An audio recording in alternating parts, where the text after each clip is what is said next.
اعوذ باللہ من الشیطان الرجیم بسم اللہ الرحمن الرحیم۔ السلام علیکم۔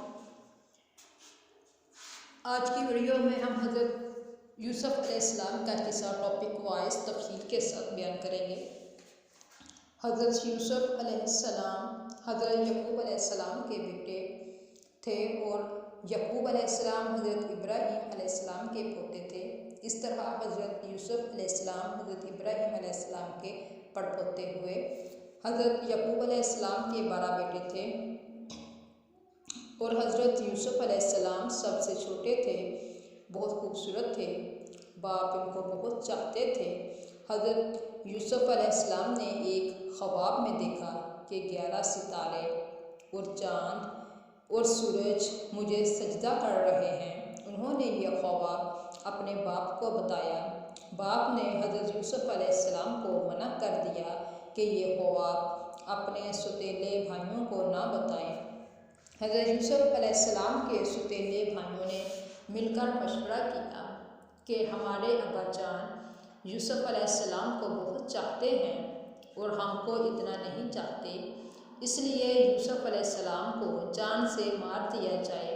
لیکن ان میں سے ایک نے کہا کہ جان سے مت مارو، بلکہ یوسف کو ایسے کنویں میں پھینک دو جس میں پانی نہ ہو۔ سب نے مل کر یہ بات طے کر لی۔ یہ سب بھائی اپنے باپ کے پاس آئے اور کہا کہ آپ یوسف علیہ السلام کو ہمارے ساتھ کھیلنے کے لیے بھیج دیں۔ ان کے باپ حضرت یعقوب علیہ السلام نے کہا کہ مجھے ڈر ہے کہ کہیں تم کھیل میں لگ جاؤ اور کوئی بھیڑیا جنگل میں اس کو کھا جائے۔ بھائیوں نے کہا کہ ہم ایک طاقتور جماعت ہیں، ایسا کیسے ہو سکتا ہے؟ آخر باپ نے حضرت یوسف علیہ السلام کو بھائیوں کے ساتھ بھیج دیا۔ بھائیوں نے ان کے ساتھ لے جا کر ایک اندھیرے کنویں میں پھینک دیا اور رات کو روتے ہوئے گھر واپس آئے اور کہا کہ ابا جان ہم واپس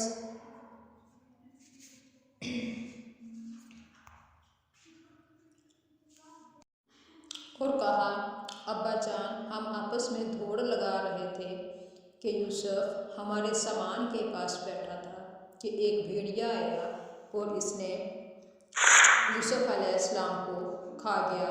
ثبوت کے لیے ایک کتا خون لگا کر باپ کو دکھایا۔ بوڑھے باپ کیا کرتے، صبر کیا، خاموش ہو گئے، لیکن بیٹے کی جدائی میں روتے رہے۔ جس کنویں میں یوسف علیہ السلام کو پھینکا تھا اس کے قریب ہی ایک قافلہ آیا اور انہوں نے پانی نکالنے کے لیے ڈول کنویں میں ڈالا۔ دیکھا کہ ایک خوبصورت لڑکا کنویں میں ہے، ان کو باہر نکال لیا۔ اور جب قافلہ مصر پہنچا تو وہاں پر مصر کے بادشاہ نے ان قافلے والوں کو تھوڑی قیمت دے کر خرید لیا اور اپنی بیوی زلیخا سے کہا کہ اس کو پالو، ہو سکتا ہے کہ ہم اس کو اپنا بیٹا بنا لیں۔ حضرت یوسف علیہ السلام جوان ہو گئے، ان کی خوبصورتی، وجاہت، عقل مندی اور بڑھ گئی۔ زلیخا عزیز مصر کی بیوی ان پر فریضہ ہو گئی اور ان کو ان کے نفس کی جانب سے پھسلانے لگی۔ ایک روز اس نے کمرے کے سارے دروازے بند کر دیے۔ حضرت یوسف علیہ السلام نے یہ حالت دیکھی تو خدا سے پناہ مانگی اور دروازے کی طرف بھاگے۔ زلیخا نے پیچھے سے آپ کی قمیض پکڑ لی جس سے قمیض پھٹ گئی۔ اس وقت عزیز مصر یعنی زلیخا کا شوہر بھی دروازے پر آ گیا۔ زلیخا نے الٹا الزام حضرت یوسف علیہ السلام پر لگایا اور اپنے خاوند سے کہا کہ یہ شخص تیری بیوی کی بے آبروئی کرنا چاہتا تھا، جس کی سزا اس کو ملنی چاہیے۔ حضرت یوسف علیہ السلام نے کہا میں بے گناہ ہوں، بلکہ یہ عورت مجھ کو پھسلانے کی کوشش کر رہی تھی، مگر خدا نے مجھ کو اس سے بچا لیا۔ آخر یہ معاملہ قاضی کے پاس پہنچا۔ قاضی نے حضرت یوسف علیہ السلام سے صفائی کے لیے گواہ طلب کیے۔ حضرت یوسف علیہ السلام نے عزیز مصر کے خاندان کے ایک معصوم اور ننھے بچے کی طرف اشارہ کیا۔ یہ اس وقت موجود تھا، یہ سچی گواہی دے گا۔ ننھے بچے نے کہا کہ اگر قمیص آگے سے پھٹی ہوئی ہے تو یوسف علیہ السلام مجرم ہیں، اور اگر قمیص پیچھے سے پھٹی ہوئی ہے تو یوسف علیہ السلام سچے ہیں اور زلیخا جھوٹی ہے۔ حضرت یوسف علیہ السلام کا کرتا دیکھا گیا تو پیچھے سے پھٹا تھا۔ عزیز مصر نے حضرت یوسف علیہ السلام سے کہا کہ اس بات کو جانے دو، اور زلیخا سے کہا کہ تو معافی مانگ، حقیقت میں تو ہی قصوروار ہے۔ عورتوں کی دعوت۔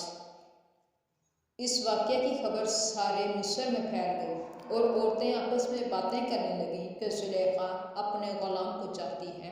جب زلیخا کو اس کا علم ہوا تو اس نے اپنی بدنامی کا خیال آیا۔ اس نے ترکیب سوچی، وہ یہ کہ اس نے مصر کی عورتوں کی دعوت کی اور سب کے ہاتھوں میں ایک ایک چھری اور ایک ایک پھل دے دیا، اور اسی وقت حضرت یوسف علیہ السلام کو وہاں لے آئی۔ عورتوں نے جب یوسف علیہ السلام کے حسن و جمال اور خوبصورتی کو دیکھا تو وہ سب اپنے ہوش میں نہ رہیں اور چھریوں سے بجائے پھلوں کے اپنے ہاتھوں کو کاٹ لیا اور کہنے لگی، واقعی یہ کوئی انسان نہیں، فرشتہ ہے۔ زلیخا نے ان عورتوں سے کہا کہ یہ وہی شخص ہے کہ جس کے لیے تم مجھے ملامت کرتی ہو، میں حقیقت میں اس کو چاہتی ہوں۔ اگر اس نے میری محبت کو ٹھکرا دیا تو میں اس کو قید کرا دوں گی۔